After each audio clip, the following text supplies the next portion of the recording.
អាវុធហត្ថខេត្តកំពង់ស្ពឺបានធ្វើការបង្ក្រាបនិងឃាត់ខ្លួនជនសង្ស័យ3នាក់ជាប់ពាក់ព័ន្ធករណីគ្រឿងញៀនក្នុងភូមិសាស្ត្រក្រុងច្បារមនក្រោមការដឹកនាំបញ្ជាដោយផ្ទាល់យ៉ាងម៉ឺងម៉ាត់និងយកចិត្តទុកដាក់ខ្ពស់បំផុតរបស់លោកឧត្តមសេនីយ៍ត្រីមេងស្រុនមេបញ្ជាការកងរាជអាវុធហត្ថខេត្តកំពង់ស្ពឺព្រមទាំងមានការសម្របសម្រួលនីតិវិធីពីឯកឧត្តមព្រះរាជអាជ្ញាអមសាលាដំបងខេត្តកំពង់ស្ពឺកាលពីវេលាម៉ោង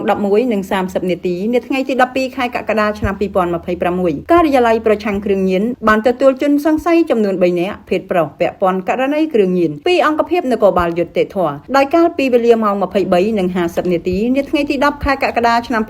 2026 ស្ថិតនៅភូមិពាណិជ្ជកម្មសង្កាត់រកាធំក្រុងច្បារមនខេត្តកំពង់ស្ពឺកម្លាំងល្បាតអង្គភាពនគរបាលយុត្តិធម៌នៃមន្ទីរស្រាវជ្រាវនិងបង្ក្រាបបទល្មើសកងរាជអាវុធហត្ថខេត្តកំពង់ស្ពឺបានធ្វើការឃាត់ខ្លួនជនសង្ស័យចំនួន3នាក់ករណីរក្សាទុកដោយខុសច្បាប់នៅសារធាតុញៀនជនសង្ស័យរួមមានទី1ឈ្មោះហ៊ុយរីអាយុ 25 ឆ្នាំភេទប្រុសភូមិបរិយកម្មករសង្កាត់ច្បារមនក្រុងច្បារមនខេត្តកំពង់ស្ពឺទី2ឈ្មោះធីបធុចអាយុ 21 ឆ្នាំភេទប្រុសភូមិបរិយកម្មករសង្កាត់ច្បារមនក្រុងច្បារមនខេត្តកំពង់ស្ពឺនិងទី3ឈ្មោះប្រុសឌីអាយុ 29 ឆ្នាំភេទប្រុសនៅភូមិបរិយកម្មករសង្កាត់ច្បារមនក្រុងច្បារមនខេត្តកំពង់ស្ពឺចាប់យកវត្ថុតាំងបានរួមមានម៉ូតូចំនួន1គ្រឿងម៉ាក Honda Dream ពាក់ផ្លាកលេខ 1LS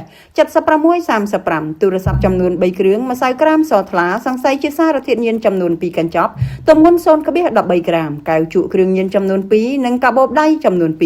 បច្ចុប្បន្នជនសង្ស័យខាងលើរួមនឹងវត្ថុតាំងត្រូវបានកម្លាំងជំនាញការិយាល័យប្រឆាំងគ្រឿងញៀនក្នុងមន្ទីរស្រាវជ្រាវនិងបង្ក្រាបបទល្មើសនៃបញ្ជាការដ្ឋានកងរាជអាវុធហត្ថខេត្តកំពង់ស្ពឺ